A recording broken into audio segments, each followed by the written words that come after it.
do weird things and have fun in your garage with cardboard stand-ups as your audience, pretending to be drunk on the first date. I kind of like that, honestly.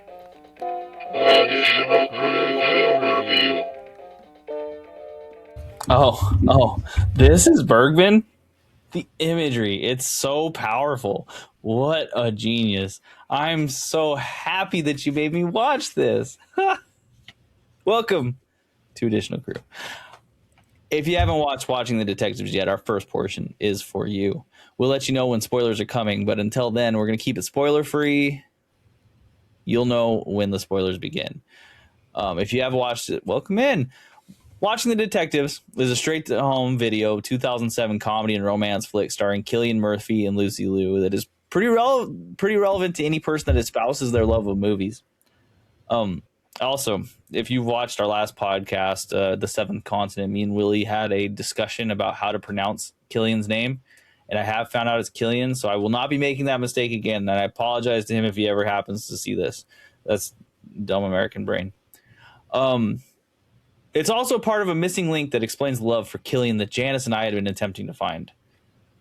Speaking of that, let me introduce our host. I'm Nick. I'm here all the time. With me is the lovely Janice. Janice, you've seen her a few different times in a few different reviews, but how's it going, Janice? Going good. I'm excited to dive into this wild ride of a movie. The wildest of all. Okay, first off, I'm going to introduce you to Igor because Igor is going to take us to our first section, the best new finds. Igor, take us away. Yes. Best new finds. I'll go ahead and start here because I think Janice has got the star of this show.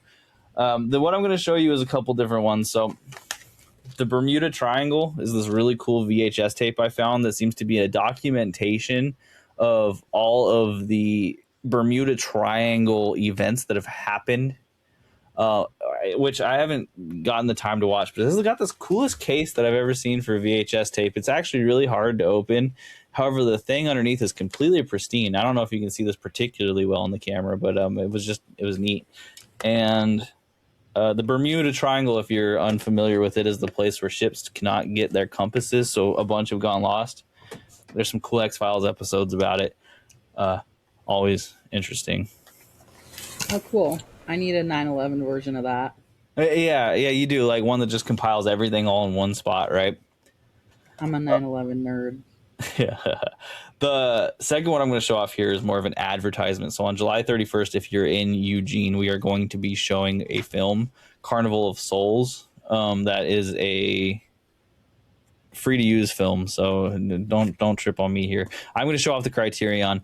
We'll be showing a different version, but here's Carnival of Souls. I got this one because of Barnes and Noble's half off Criterion sales, and I'm excited to be able to show this movie to a whole bunch of different people. We'll get to do some art there. It'll be a nice little showing. Hope to see anyone who's in Eugene there. I love the cover art. Can I see that again? Yeah, I for sure can. Wow, that's so cool. Yeah, I've never seen the film, so I would go in more in depth about what it's about. But it is a movie that I've heard about. It's set in a small town in Kansas. And there's only one other movie that I know is set in a small town in Kansas, kind of, and that's The Wizard of Oz. That's pretty good company to be in usually. Oh, that's right. Yeah, Wizard of Oz is in Kansas. I always forget that. It was like, what place can we get that is flat as possible with a bunch of cornfields where tornadoes hit? There's no place like home. Janice, what have you found recently? I know you got some really cool. Yeah, so I found this very awesome VHS copy of Carrie. It's backwards. Is it supposed to be backwards? It is supposed to be backwards, don't you? It's just the camera, guys. Mm-hmm. And I bought it for an event that we have coming up later this summer in September, which is going to be the 50th anniversary of the movie Carrie. And I bought it as an item to auction off. Probably I don't know. It was like $25 on eBay or something like that. I think that's where I got it. And come to find out that it's actually a rare copy, which, thanks to Nick, we found out that it's a pretty rare copy, and we looked around for other copies that look like this cover. It's kind of like this beigeish off-white cover, and it says Carrie on the front, and there's a picture of her as the prom queen and a picture of her as her bloody self, in that famous ending that we know of. And what did you find out about it, So Nick? so it's a magnetic videos release, and the magnetic videos were some of the very first VHS tapes. So there's a chance that Carrie is within the first run of horror VHS that were ever created. And that the one you're holding right there is likely. I think it was 78, is somewhere around there that one was produced.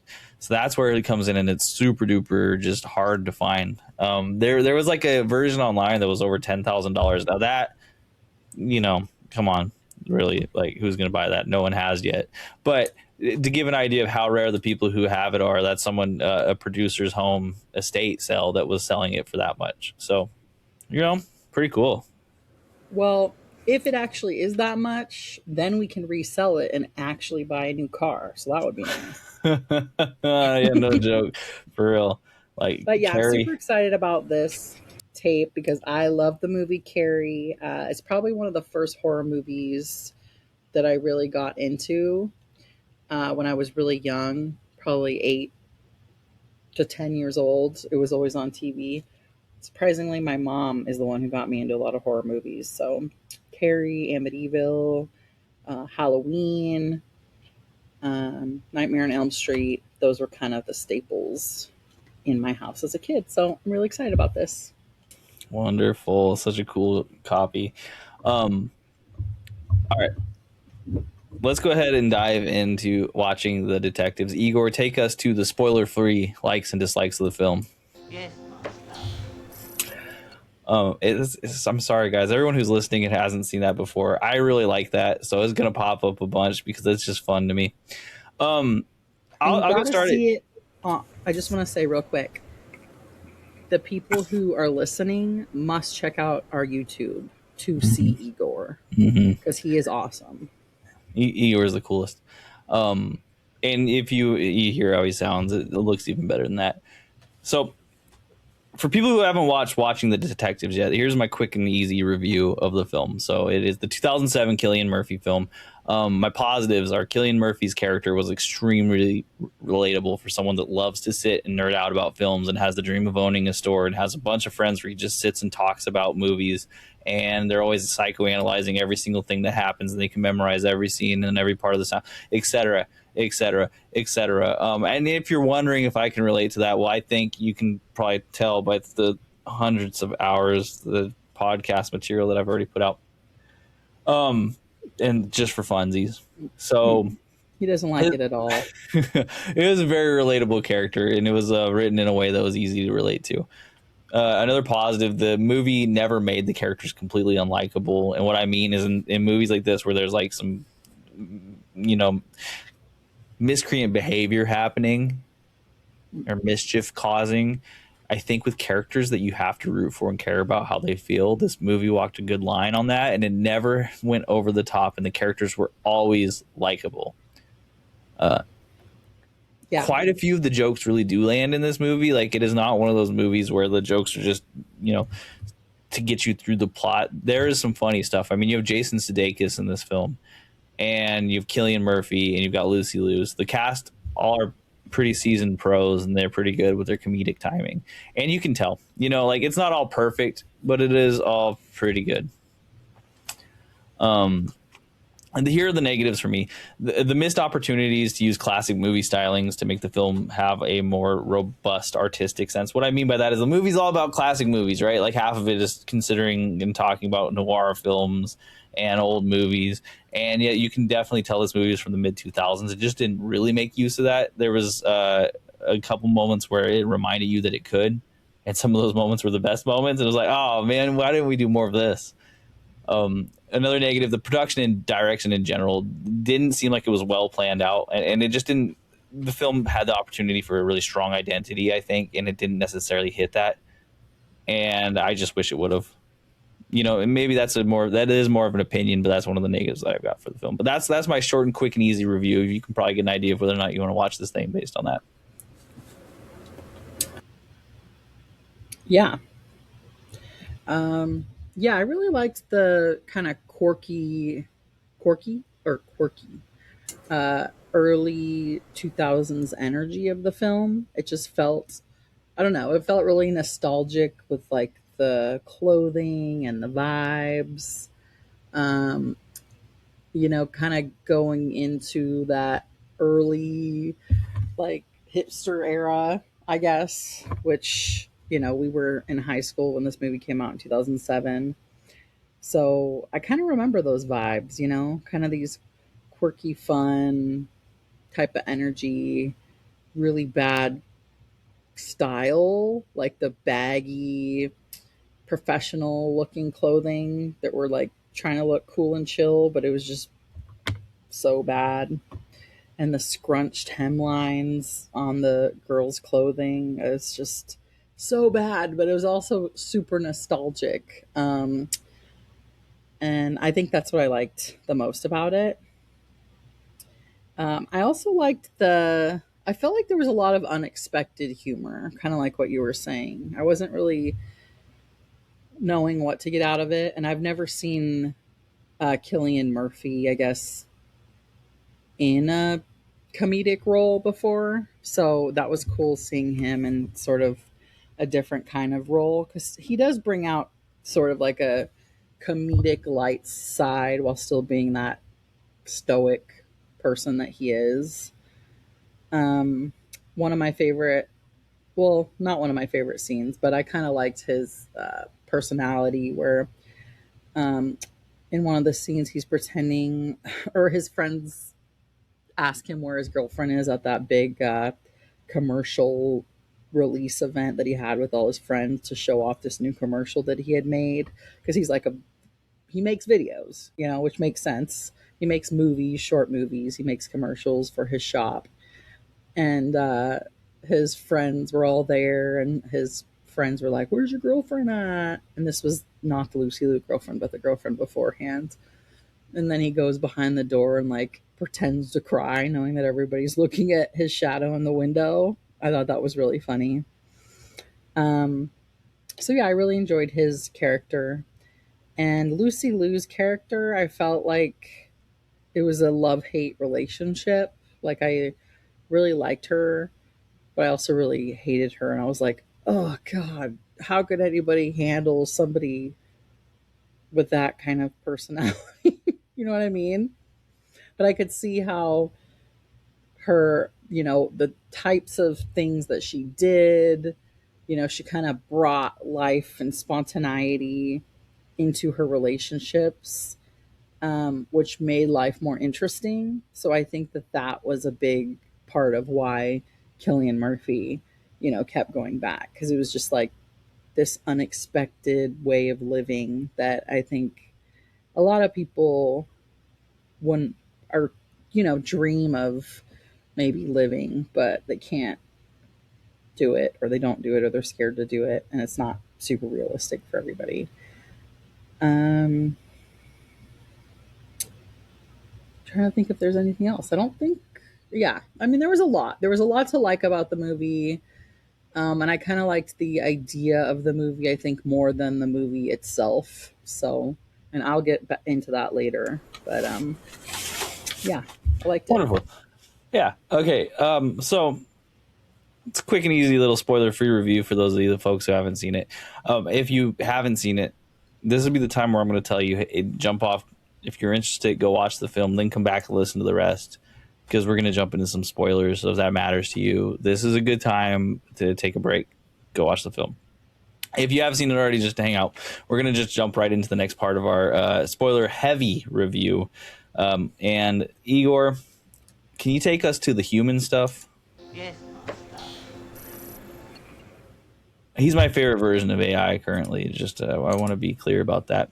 So the human stuff. And he's That's the not story. actually AI. You say that, but I don't.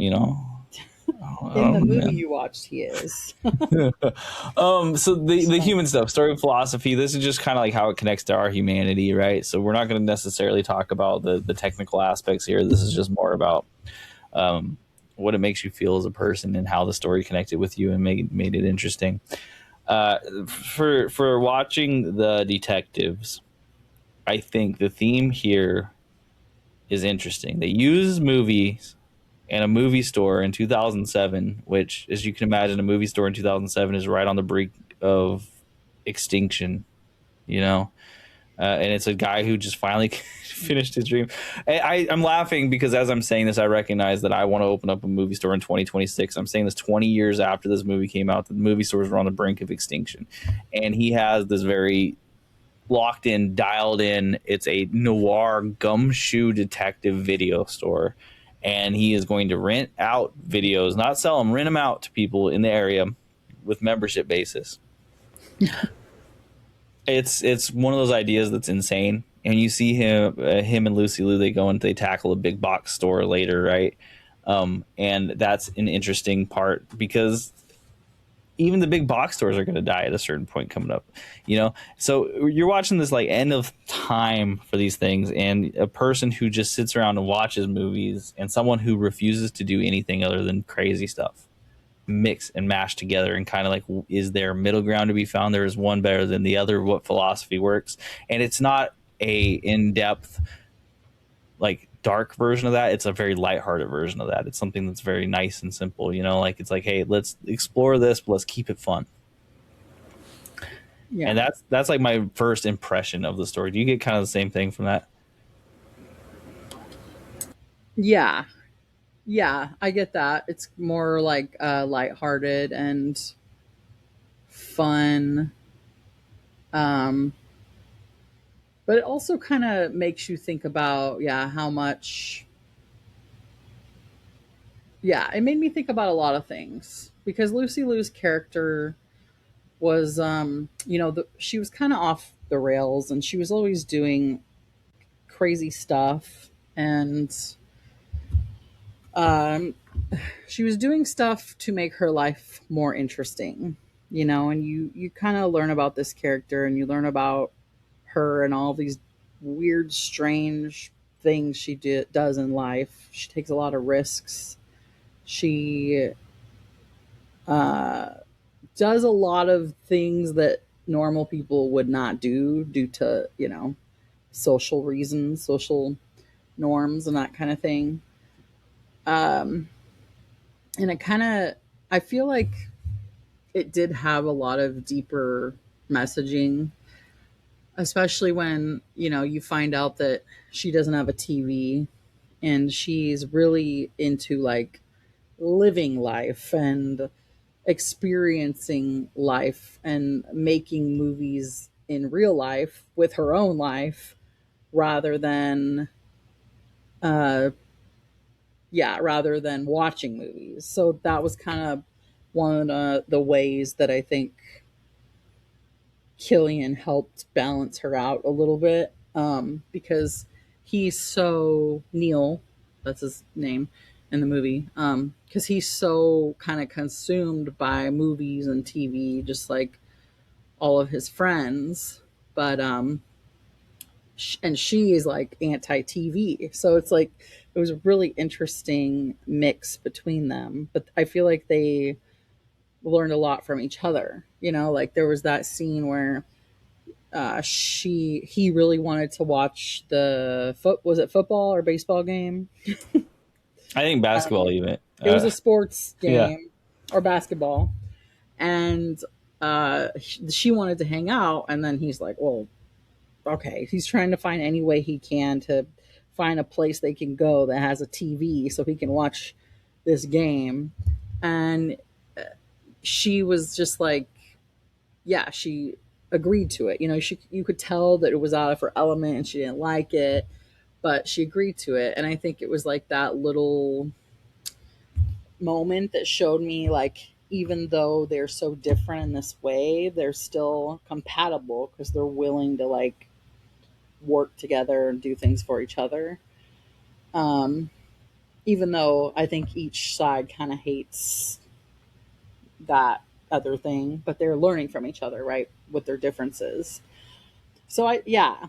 So I think there was a lot in there, yeah, about relationships and like learning how to be with people who are different than you.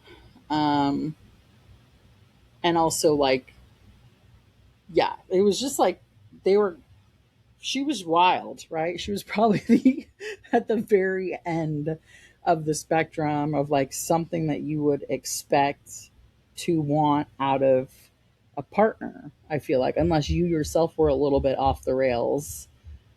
Um, Yeah, they anyway, had this like push and pull relationship with voyeurism, but not in like the understood meaning where it's like there's a sexual nature to it. Instead, it's more of like voyeurism just to see people's reactions to crazy situations. And they both like to create these crazy situations, right? But whereas Lucy Liu lived that way, um, Cillian just like to introduce that every once in a while and kind of like mess around with it. So and I do apologize. Killian is Neil in the film. Lucy Liu's Violet. You mentioned that, and I keep forgetting to use their names in the movie. So what I kind of like got away, and I did want to ask you that question because you brought it up at the end here, and I was really interested in knowing, like, let's say, go back, thought experiment before kids, right? If if in 2014 I was like Lucy Liu and constantly throwing you through puzzles and like little mind games and very in-depth scenario play, would it have driven you crazy? probably, yeah, because the ways that she did it, like some of the ways were cool, and I'm like, okay, like the scene where she's pretending to be drunk in the restaurant. And when I first, when I saw that movie, I actually thought she was drunk. Because I missed the part where she like set all the bottles out. But so yeah, but yeah, so yeah, she's pretending to be drunk to test whether or not Neil is a good guy. So she's like, "Oh, don't you want to take me home?" Blah blah blah, and of course he passes the test. But then there's other scenes where she's doing other crazy stuff like stealing picnic baskets from people who were at the park, uh, which was also a funny scene. And it's like, man, she's really risky. Like, you really cannot trust anything that she's doing. She's And setting then you even up at for a the end of bad the time. Yeah. movie, when Neil didn't let her drive, when they had the happy ending and they drive off into the sunset and or whatever they're doing. Neil's like, okay, but I'm gonna drive, because I don't know whether or not you're gonna ram into a tree. And I'm like, that must be wild to live or to like be in a relationship with somebody and not trust whether or not they will run into a tree. And I think that's literally like a synopsis of what their relationship is. Like they have this like fun, spontaneous, crazy thing going on, but he does not trust her, you know? Yeah, yeah, and it's funny because like with her level of chaos, right? I look at the movie's director and writer Paul Soder. So Paul Soder is part of this group called the Broken Lizard group, right? And they wildly famous films: Super Troopers, Beer Fest, Club Dread. You know, he's done all these movies as an actor and as a writer, and so this is his directorial debut. And I keep going back to it and I keep thinking, well, I think the thing that got me with this movie is that he was trying to find a middle ground, right? Where it's like lighthearted and funny and has this human connection, but also has these crazy scenarios. And what it did to me is it just made Lucy Liu's character seem just so over the top crazy, where I'm like, there's no way. I just can't see a single way in the world that a relationship with Violet ends in happiness for both parties. Like that Mm-hmm. line keeps getting crossed, and eventually she'll cross it so far that someone actually does get hurt. And you see it at the end when she has him literally rob the manager of an underground gambling casino who has a shotgun ready to go and is willing to fire it at him. Like, yeah, it's all fun and games. It's all fun and games because everyone survived, right? But like, what if Cillian gets shot right there? What happens? This is a whole different movie. All of a sudden, Violet ain't so happy and so carefree and so quirky. She's an accessory to murder. You know, and Right. like I said, they wrote a close line there, but I can see where Paul Soder's trying to go over the top and keeps reining it in. And I kind of wish that he had gone one way or the other with this one. They go so over the top with their character, and they still find that love. Right.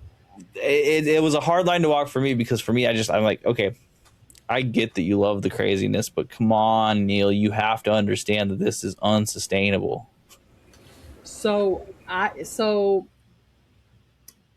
almost feel like after you're saying that, it would have been better if the ending was that she was involved with the underground gambling ring. Like, because it would be more clear of a path and more clear of like a conclusion to the ending, right? Because you're like, oh, she wasn't crazy, or maybe she wasn't that crazy or something, because at the end, she takes him through this whole other scenario where, because there's a lot of role play in this movie, right? She's constantly giving him these opportunities for role play or forcing him into it, really. But yeah, and then one of the last scenes, he's going through this other journey, adventure, and he's like, okay, just another fake adventure, whatever. And then you kind of think, okay, maybe this is like actually real, maybe it's not real, I don't know. And then they're like in this room where they can, Neil finds out that it's an underground gambling ring. And I think it's a real underground gambling ring. But I had so many questions like, how did she get there? How did she meet these people? Because I think that was all real, right? But she led him to this situation. But then, and then he thought it was real, and he thought that the relationship was over after this because she, after that situation, she had basically broke up with him and told him like, oh yeah, it's been a con this whole time. Like, I don't love you. And I did it all for this money or whatever that he stole on this journey, which was actually real money. Anyway, it's so confusing. But you kind of thought that was it. You're like, okay, that must have been it. Like, she was just involved with this underground gambling ring, kind of taking him on this psychological messed up ride. But then she comes back and she's like, gotcha again. And it's Yeah. like, dude, you are like, That last ugh. gotcha is like a little bit. It's that line too far for me. I agree. I'm like, okay, all right, just let her go and have been ripping him off the whole time, and he learned something about adventure that like it's fun, but like it also can go too far, and life doesn't end like the movies. But I bet you someone on some side was like, you need a happier ending to this movie, and they're just telling this guy like, you have to end this in a positive note because this movie's not a dark movie, so make everyone happy at the end, have them go on a cool road trip together. And it's just confusing because the relationship is just, and maybe this is saying a lot about like where I'm at now because we have children we take care of, so there's like a lot of like having to be more safe, but it's just so unrealistic to me. There's no way you can live with that level of distrust. You have to distrust everything in your life. Like at some point he says, I think I'm going crazy, you're making me crazy. And like literally though, Yeah, you'd be crazy at the end of this. You'd be like, is any of this real? Is my friends telling me these things because she hired them? right. It was kind of leading into, or was like, a fantasy, basically. Like, Mm-hmm. fantasy that could happen, you know? I don't know what you would call that, but, it wasn't like there wasn't anything in the movie that absolutely could not happen because it was all realistic kind of stuff. You Well, could there's have a like fantasy. But a it was two. also to the point where it was like, okay, this is just too crazy. And I think that so there was like a trope in the 2000s, maybe a little bit earlier than that too, of like the manic pixie girl, right? Where I think like they were trying to fit Violet into that, where it's like, yeah, she's cute and she's quirky and she really works well, but like she's also a little crazy, and you just got to deal with the craziness because that's part of her personality, right? And then they're like, what if we just up that to the nth degree? Interesting. And I can see that working. And again, this is where I think like that line walked for the comedy purpose of it. Like if you wanted to make a really funny movie about that, I think you have to make her even more insane. Like she's blowing up cars and stuff and just be like, yeah, wasn't that funny? Wasn't that cool? Instead of just like, getting someone to come in and pretend to be a detective for 5 minutes and then freaking this guy out. Like it was just hard for me. I think it was like, wasn't far enough or it wasn't close enough. You know what I mean? Like it didn't find the happy medium between the two things, and it just hung out in the zone where it's like it's not believable, but it's not over the top funny. Yeah, that's interesting. Is there a stereotype about manic pixie girls? This is Yeah. not something that I realized, I Mm-hmm. guess. Mm-hmm.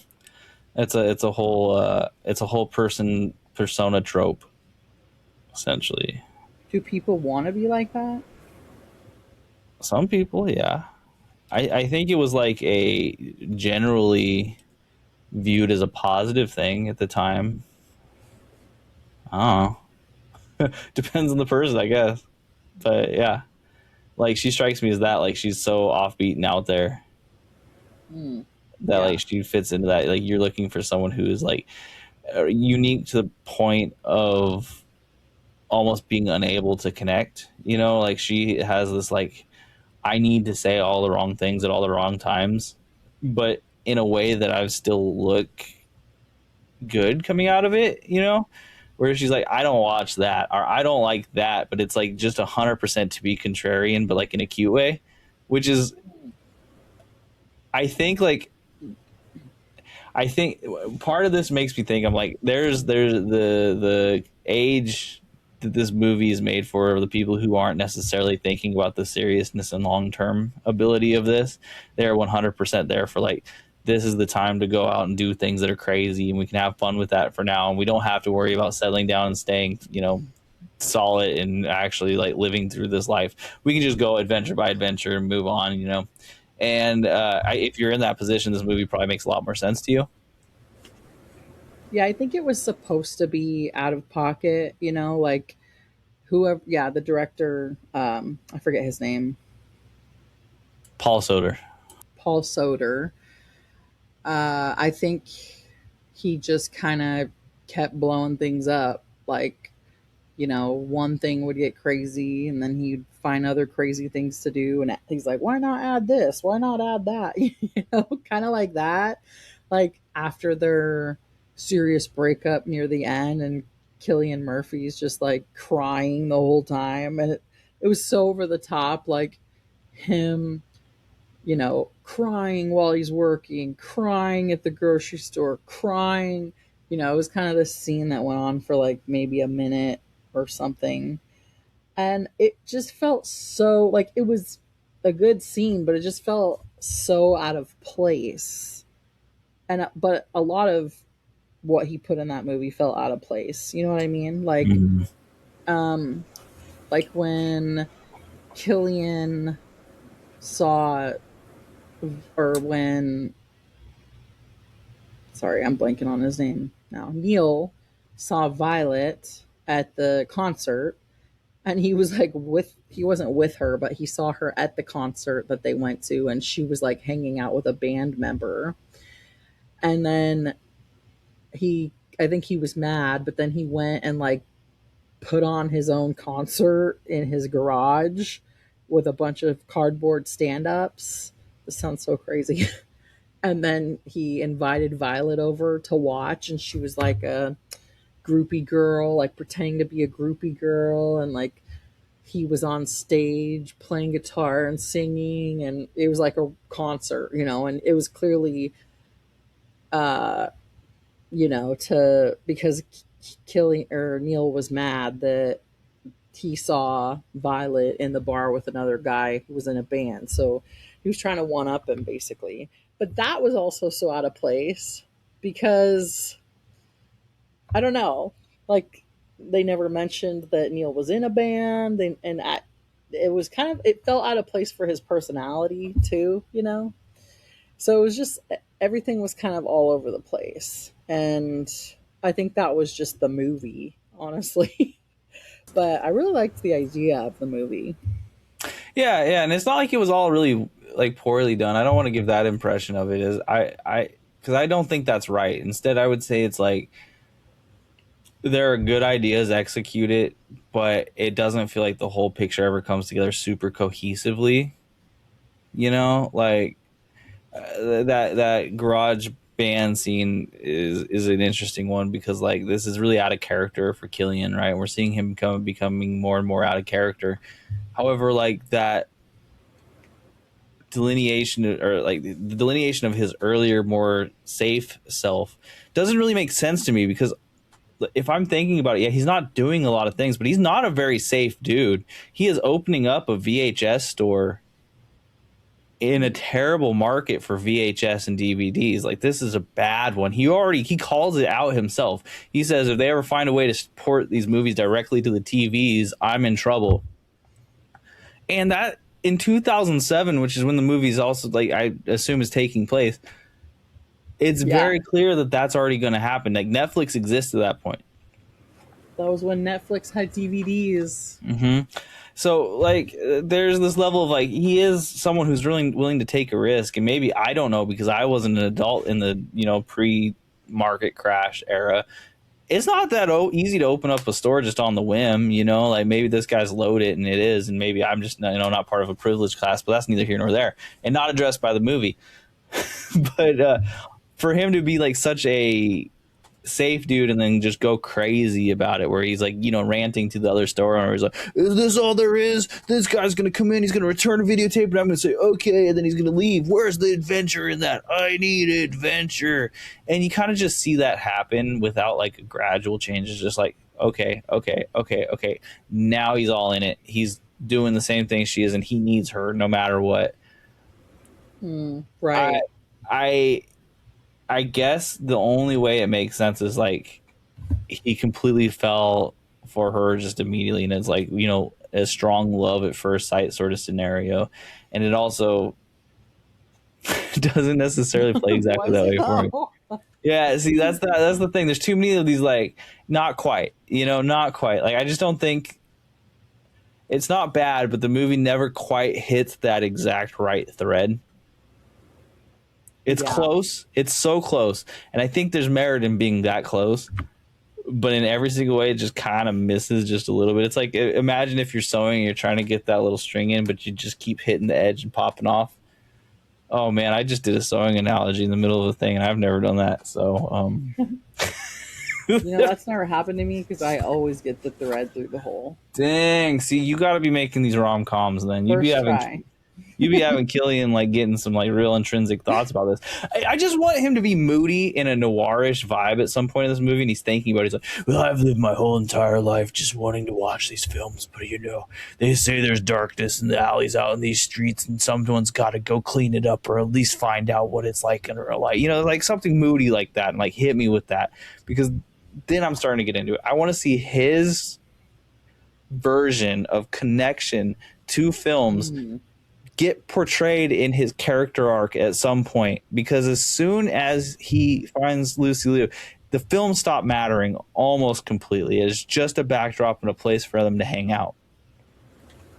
Yeah, and there were, that's interesting because you could tell that Neil liked making noir type stuff, right? And I feel like that's the vibe you got when the movie started because uh, it starts with like this noir scene, and you're like, oh, what's this? But it's, come to find out that it's a short movie slash commercial that Neil had made.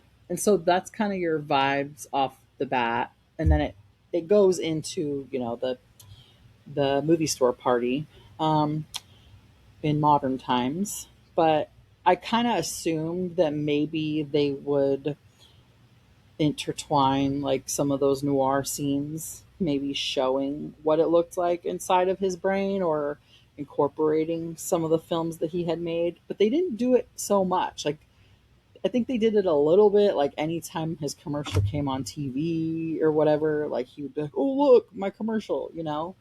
But I kind of do feel like wish they found a way to suck us into those commercials the ways that we were sucked in at the beginning. Because then there would have at least been like more of a theme, you know, aesthetically. I think that could have made it more interesting. Yeah, and that ends up being kind of my biggest issue is it just doesn't seem like where it starts, where it is in the middle, and where it ends are really that cohesive. They all have, you have the same characters throughout, so there's that, and the story makes enough sense. It's not like super hard to follow or super convoluted, but the theme of the film just never really clicks into a place where you're like, wow, okay, they had this all planned. It almost feels like they just were like, we got a story. Let's just do the scene by scene, get this story done with, and we'll move on. And it only took 22 days to shoot, so maybe that's it. They just didn't have enough time to actually actualize this. But I can feel that. And I think that it was just the one little step that was needed because that's where I have a hard time like finding a true deep connection to the movies because it doesn't feel like the movie has a true deep connection to itself. Yeah, felt more like a comedy skit, like SNL or something like that, Mm-hmm. rather than something that was supposed to be a hour and a half cohesive movie. Right, and it was there. Like it wasn't that the jokes were bad or the acting was bad. None of that was bad. Again, it just needed more time to actually bake. Yeah. I've gotten a sewing and a baking analogy in here now. At this point, we're I'm doing pretty good. sorry I made you watch this. No, no, no. I didn't hate it. I didn't hate it. Trust me. Like there's much worse movies to watch out there. Let's get ready to move on to the next section. I'm going to end this section with a question, and I'll have you answer first here. Okay. If you walked away with one lesson from this movie, what would it be? Well, you changed my whole mind about this movie. Just kidding. I would say to do weird things and have fun. Like maybe not to the extent that Violet did, like risking sleeping in a business overnight and risking getting arrested. But, yeah, like throwing a concert in your garage with cardboard stand ups as your audience, sure. That sounds weird and fun. Um, and pretending to be drunk on the first date, I kind of like that, honestly. When she was just so over the top acting drunk on her first date, it took a lot of courage, too, to do that with somebody that she barely knew. But, I guess if you've done it over and over again, it's normal. But I was like, man, that's an interesting thing. More people should do that. But yeah, a lot of it I think was just like what I took away was we just need to have more fun and not take everything so seriously. Yeah, yeah. I think that's a good Be one. crazy. Do I think wild things. Take unexpected turns. uh, Steal people's picnic baskets. it's very. I think what the kids would call now the aughts hope core. Um, The what? the aughts hope core. Oz? Oh God. Hope Core? Yeah, just like live life. It's just for the fun of it. Just live it. Um, the thing that I think I would walk away from this movie with is that if you ever want to vandalize a store without getting in trouble, especially a movie store, just switch all the DVDs into different cases and don't technically steal anything. That's a joke answer, but it was actually I thought it was pretty clever. Like I said, this movie had so many clever moments that just didn't all connect in the way they needed to. It was very clever. I will Mm-hmm. say that's a big positive. But yeah, with the DVD switching, you could do that while the store's open. Yeah, yeah. Um, I worked at a store that sold movies. And that would be really frustrating. It really would be. Like I watched it and I was like, yeah, this is a good joke, but like, don't no, this is a terrible idea. You legit The said that's diabolical while we were watching it. Yeah, the thing I think realistically I would take away from this movie is don't open a movie store with someone who's prone to get crazy partners, because as soon as he goes out with Violet, he stops going to that store in any meaningful way. Like the person who he opened that store with is flying solo now. Like just I am that store. I'm the only one who cares about it. And this is Lucian, played by Michael Paynes. He's like, talking business. He's like, we could go get this 5,000, thing. It would be a great boon to our inventory. And he's just like, I don't care. And do what with it? I don't care. And it's like, wow, can you imagine you just started this new business, brand new, fresh, you're making commercials, you're all excited, you're doing these like cool deals and stuff, and the guy who you opened it with not too long ago was like, I just want to hang out with my girlfriend, I don't care about any of this. It would be so frustrating. Don't give up your passions for love. Like you can make them both work. Like you don't have to just be like, oh, I want adventure, I don't want to do it, because I get that, but also like, come on, man, like you just open up a new store with a dude, help dude out. That's why I think so much of this movie was also about relationships. Because come on, Mm-hmm, mm-hmm. gosh, you see so many people giving up things that are important to them for people who you kind of know aren't going to work out. 100%. It's sad.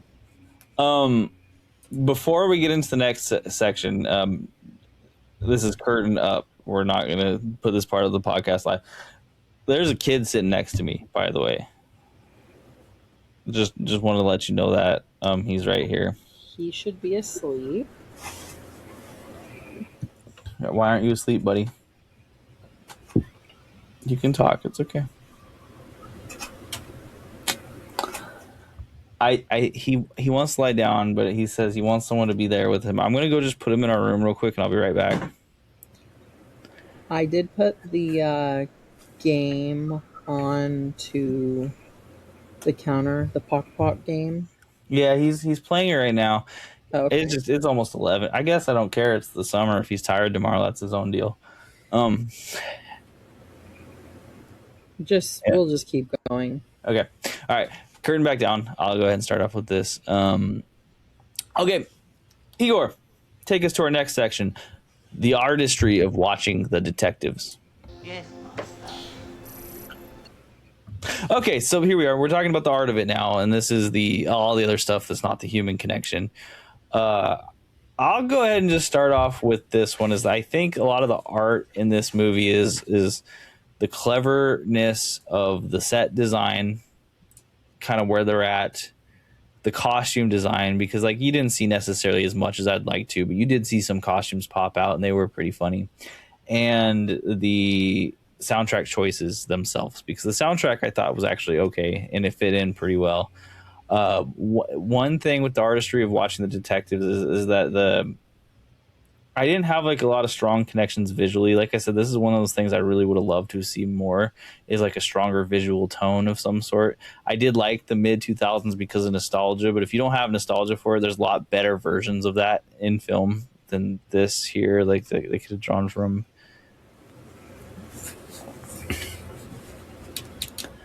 Yeah, I mean, it's hard for me, you know what I mean? Like, none of it was particularly bad, but if I'm talking on like an intrinsic, like stronger level, none of it was particularly good either. It delivered what it needed to in a lot of ways, and it provided a space, a canvas for a fun kind of romp with a few really cool things. Like the TV aquarium was neat, and I liked that a lot. Yeah. But it Yeah, that didn't was have pretty anything cool. that like just hit me as like, this is a beautiful shot, or this is something that connects with me emotionally. It was just giving me the canvas for these vignettes of jokes to happen. Right, yeah. I feel like if there were brighter colors or more quirky things like that TV fish tank, more consistently, kind of like in Ghost World, where it was just like visually everything was so cool. Uh, yeah, I feel like that could have made more sense. Or maybe if they incorporated some animation or something, to go with this strange way of living. That could have added to that, just so you, because yeah, it didn't make it super clear that it was. I don't know. It's like, is this reality or is it not And reality? it's Can you so give us close. something that helps us to know this? It's so close. Just like draw some inspiration from movies. Whenever they did that, I was sucked into the movie so much harder. When those two detectives bust through the door and they're pretending that they're there for the video store, vandalism. That part Loved was it. very engaging and it looked good and it was funny and it was, you got a lot of laughs out of it and you could see where the tone was and it worked. And it's just give me more of that. And it These was kind of believable because you're like, you didn't know yet that she was crazy, mm-hmm. and um, you know, yeah, you kind of figure out, oh, she is crazy because she hired her friends to come in as detectives and uh, cast the blame on Neil about the video store across the street that was broken into, blah blah blah. Um, yeah, so I feel like that was funny. That was unexpected. You kind of thought that the detectives were real, right? And you're like, what is going on? And then they do this funny thing where they like unzip their pants and they make it seem like they're gonna make Neil do something to them. So I like that, the unexpectedness. Yeah, yeah. And where like I think the movie is at with its like color tones and like its grading and its brightness and stuff is it is just 100% like rom com land, and it does feel in ways like a made for TV movie because once they're outside, there's no shadows, there's no play with lights. It's very everything is super bright, super lit up, and just if you're gonna do that, why even make the movie seem like it has a noir vibe in the beginning? You set me up for some false expectations here, and this is fine what you've given me, but it's not what you promised me. Dang, you're changing my mind about this movie. And I don't mean to necessarily. This is just where I'm at because I think there was the bones of a particularly good movie in this. I think it was really close, and I just don't think that like the dedication was taken to make it. Yeah.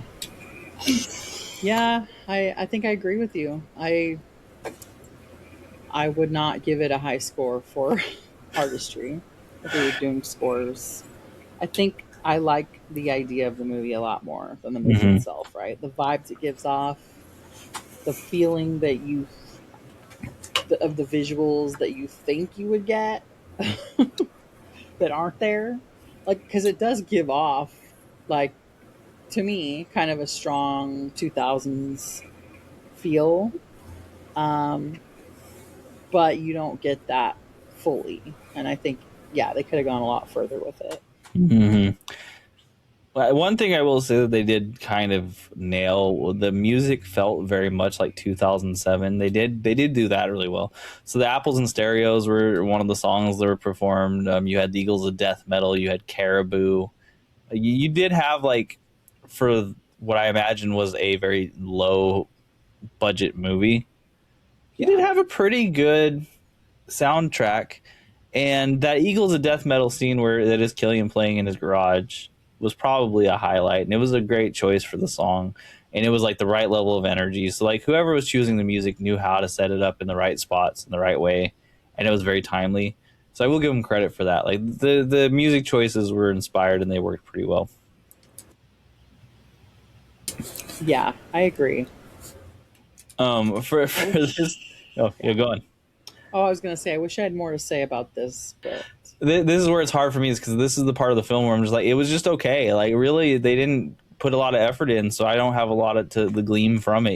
These are the parts that I felt. The Everything else just felt like it was just shot to make sure the movie finished. There's I not a lot think of passion in there. I think that bright sort of aesthetic that it was giving off, that was kind of a 2000s thing, wasn't it? I I kind of feel like Hmm. I saw a lot of movies in the 2000s that had that You know, and brightness. it's funny that you say that because I think you're probably right. But my like movies that I was choosing to watch around that time were like, like The Hills Have Eyes and The Grudge and like these ultra uber dark movies. So maybe it was like the Tale of Two Halves, right? There's like the ultra light and ultra dark films, like Saw and Hostel were around this time, if I remember right. You know, Yeah, it kind of gives off the brightness of like Disney made for TV movies.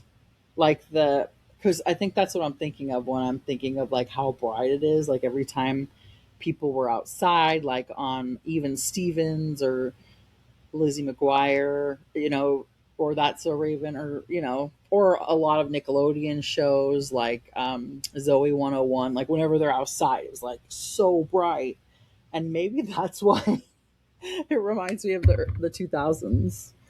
that makes sense. See, like in 2007 when this came out, I think that was the time that I first watched like Cannibal Holocaust and Eraserhead and stuff. So like my understanding of the movie, so that time is probably a little broken because I was pirating movies like an insane person back then.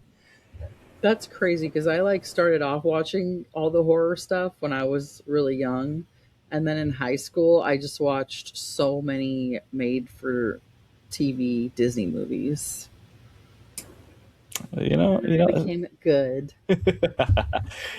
two sides of stuff. You can see what happens here. I'm surrounded by horror things, and she's surrounded by cool fabrics and stuff to create things. Right, like the question of what is better to destroy or better to create.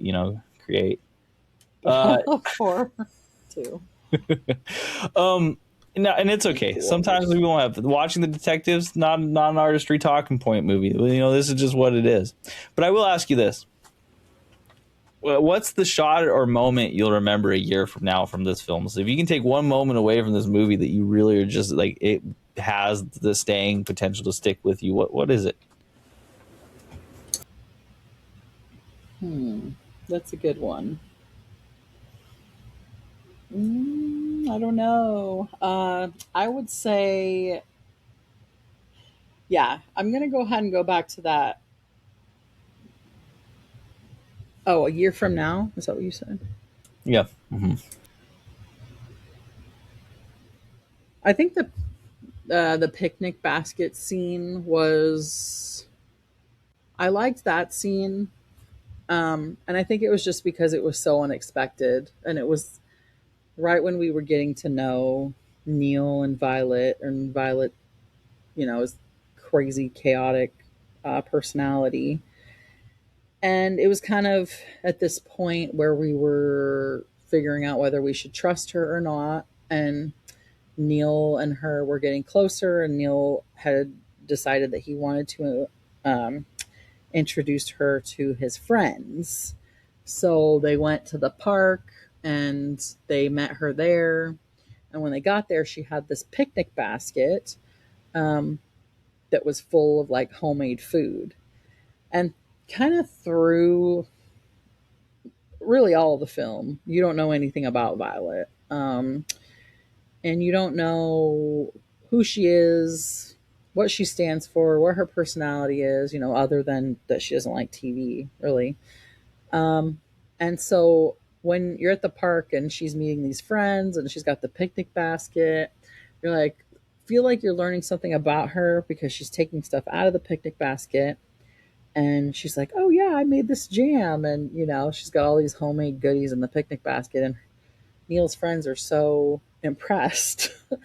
And then you, as the viewer, are like, okay, like this is who she is, like she makes homemade food and she's kind of nurturing and comforting. But then, uh, like a minute later, these randos come walking up to them and they're like, what are you guys doing with our lunch? And you're like, damn it, Rug you pull know, again. because I just wanted to get to know her, I think, a little bit better. And so I liked that scene because I thought I was getting to know her. Hey man, it's all fun and games until you involve a child. You know what I mean? Now that the baby's part of the problem, But I liked, yeah, exactly. And I liked that scene though because uh, that's, I don't know, that's kind of when I realized, okay, she's just this trickster, and she's kind of annoying, and she's not really a serious person because she presented as if she had made this meal for his friends that they were meeting, and then she just ran away when they got confronted and left her friends there to like deal with the confrontation of these strangers, and her friends had no idea that she had stolen that picnic basket. So I'm like, okay, she's just an annoying person. So yeah, I think that's what I'm going to walk away with, is just kind of how annoying and frustrating she was, and how I really just don't see the appeal. Like you were saying, it would drive It's just, me it's like that insane. step too far. They kept going that step too far with it. It's like, you can't have a long-term relationship with someone who's going to get you in legal trouble with friends that aren't ready for that. It's just not going to work. Yeah. Like, this is like someone who's chaotically using, you know what I mean, like drugs or something. Like, okay, you can have fun moments, but it's going to blow up at some point if you don't like figure out ways to rein it in. She's clearly not interested in reining that in. Yeah, I wanted to get to know her a little bit. And I think we kind of did with the anti-TV thing, but not nearly enough. So I feel like that's what I wish, is that we got to know her more. And yeah, I don't know what else I'll remember a year from now, but that picnic basket scene definitely, yeah, that was a memorable one. Yeah, and I think my favorite, the shot that I'll remember probably a year from now, is Lucy Liu, Violet going to the back of the movie store where they've got a makeshift, basketball court set up, and saying, "I'm going to slam the dunk," and then totally just doing a two-handed hang dunk. Um, it's pretty cool. That's a pretty cool thing to do, just in general. She was just hanging there. Yeah, he's like, "Are you gonna come Yeah. down?" She's like, "Nah, I don't need to." Like, the arm strength required to stay up there for that long is pretty intense, anyways. And I just don't know if there's another movie where prime Lucy Liu after Charlie's Angels slam dunks the ball. I just don't think that that's a thing. And I will say this: much better basketball scene than Catwoman, and Catwoman had a much higher budget, so we're good on this one. Did they actually show her slam dunk it? I think yes, but oh my gosh, maybe not. Because I feel like maybe they just put her hanging up there. I'll take the implication. The implication's okay. Yeah. Um, okay, so let's move on to our next segment. Igor, take us to the 5 things you likely did not know. Yes. JS, go ahead and take us away here. All right. So the 5 things you likely did not know about watching the detectives. Number one, while it did premiere at Tribeca Film Festival in 2007, the film was unable to secure distribution for a theater release, and so it went straight to DVD. Number two, Well, I'll the hit you up whenever. title. Oh, I Nick, got you. I got you. Wait, I got them bolded and all this stuff, so that's behind the scenes. We have a document for this. Um, Number two, the title of the film is taken from a 1977 Elvis Costello song from the album "My Aim Is True." Now, that's the most popular Elvis Costello song. And Elvis Costello is frequently an artist that is used to depict nerdy people who think they're hip. I should probably use an Elvis Costello song as the title of this podcast at some point. not a Uh, bad idea.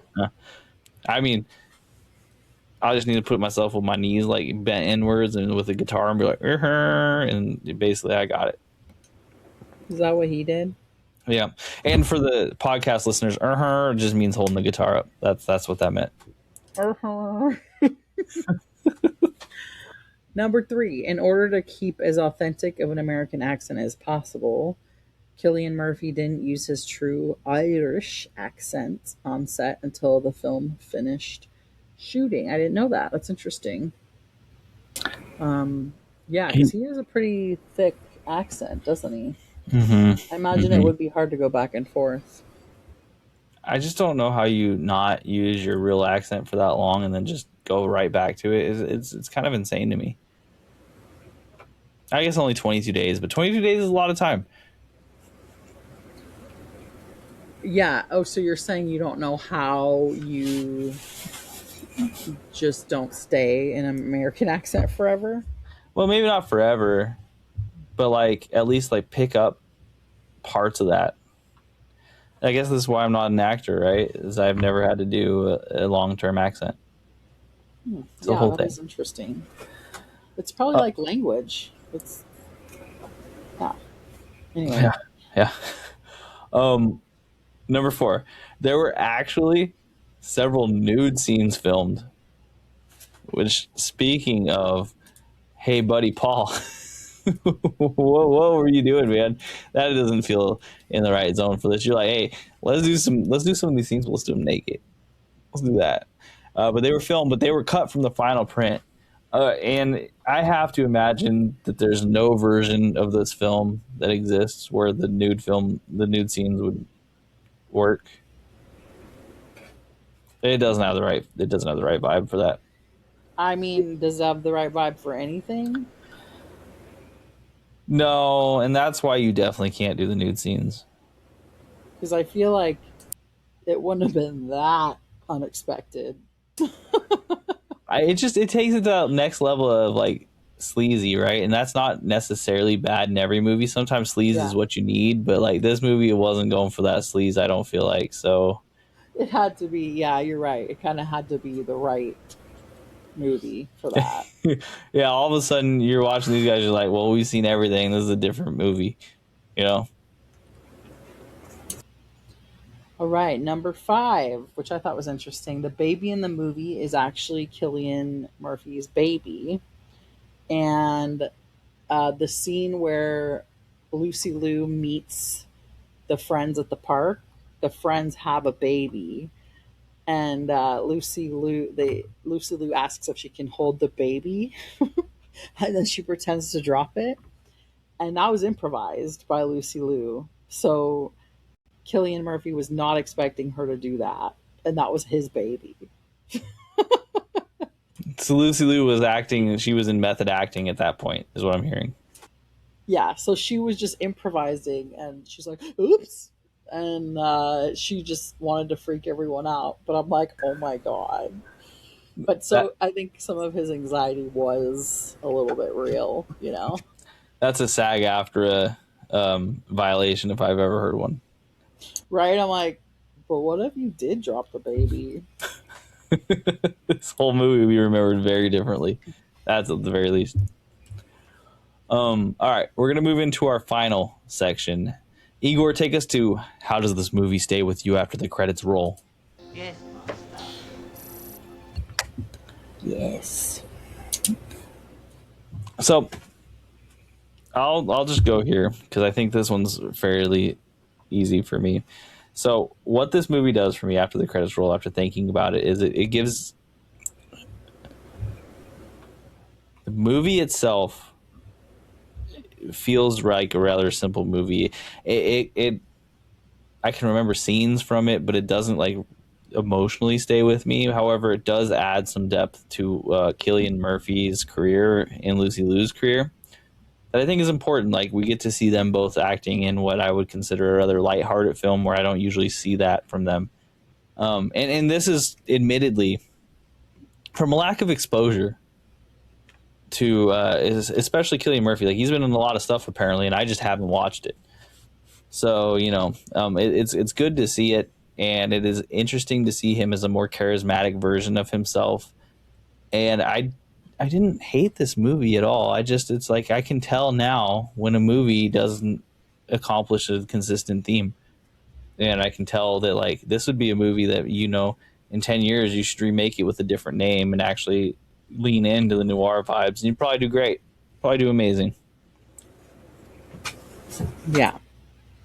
I think what I liked the most was, I think I've said this multiple times, but I liked the idea of the movie more than the movie itself. Um, because it's fun and it's nostalgic and it reminds me of the years where I was like going into adulthood, like late teens and adulthood, and just the era of the time. So I think um, after watching the movie, it just kind of gave me that feeling of that time and like that reminder of this era that I used to live. And so that was fun. Um, and that's what made me really like it, I think, at first. And I liked seeing the way that Lucy Liu dressed and the big sunglasses and everything. It was just fun to me. The vibe was fun. It was energetic. It had that early 2000s quirky feel with the music.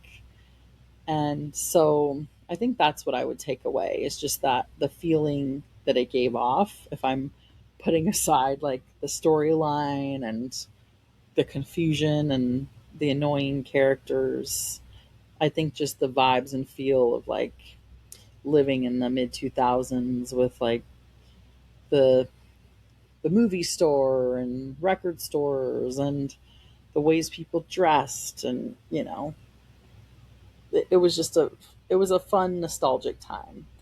So it definitely took me back to that era. That bar show, I was like, oh man, I don't know if you can still get bar shows in the same way you did back then. It looked so chill, so relaxed. Like she was right next to the drummer. And I remember it was a few years later, but like, shows where I was up talking to band members all the time. I'd get maybe a little bit too tipsy and just go up and talk to them forever about random stuff. And I just don't feel like it's as accessible anymore. And maybe this is just a fact of aging as well. But I choose to not to believe that. I do believe that the kids are the ones who've changed, not me. in a They stark wish they moment. were this cool. Yeah. In a stark moment of complete and total no self imagery whatsoever. Like I don't understand. It's the kids. They're the problem. Yeah, Lucy Liu was our age that we are now when she filmed this movie, which I found interesting. Actually, I Which, think she was like 2 years older. And I'm like, she looks so young. And she's playing such a young character, I think. well, I mean, okay, imagine yourself when you're like 22 and imagine yourself now. Which version of you is more likely to go sit on a bench with binoculars and just watch a dude work for potentially hours at a time? Hmm. I would do it now, that's for sure. Dude, this movie couldn't exist with smartphones. I kept thinking Yeah. about the idea of like, what happens if you give Lucy Liu a smartphone and she's just like voyeurism watching like the poverty, the poverty circus that they have out there online, and she's just like, okay, you know, like she'd be attached to her TikTok. We should do a modern version about a modern pixie girl who's anti phone. No. Modern manic pixie girl that's anti phone. Pixie No, core. I love this, but what if you flip the tables? The person who's anti TV is pro phone and not actually getting into the adventure that they think they are. And the person who's pro old movies is getting more adventure because they're searching for the movies now. Oh, I'm sure that's, if they did a study on that, that would probably be true. Like, I like mean, the, you kind of already know, right? You got to get out of the house to get those VHS tapes. and you run That's into some interesting. oddballs. Yeah, let's do it. Make that Um, movie Thank you so much, Janice, for reviewing this film with me. Um, anytime. we'll have some more movies coming up, and the I next only get movie you'll kisses see. on podcasts. Yeah, no, it's wonderful. We've got a whole schedule and everything. Trust me, it's good. It's good. It's good. We got some good things coming up. The next movie you should see on this podcast will probably be 28 years later, The Bone Temple. So another movie that Cillian Murphy's in. I think there's going to be a lot of Cillian Murphy in the upcoming future, and that's just a thing that happened because the next movie wasn't even one that I brought up. It was one that Adam brought up. So all of a sudden we got another Cillian movie from Adam, and we'll talk about that one. It is a film that released this year, so you're probably very familiar with it, everybody. With that said, what are you waiting for? You want to piss on my foot? Be my guest, Igor, and the podcast. Voila. Goodbye, master.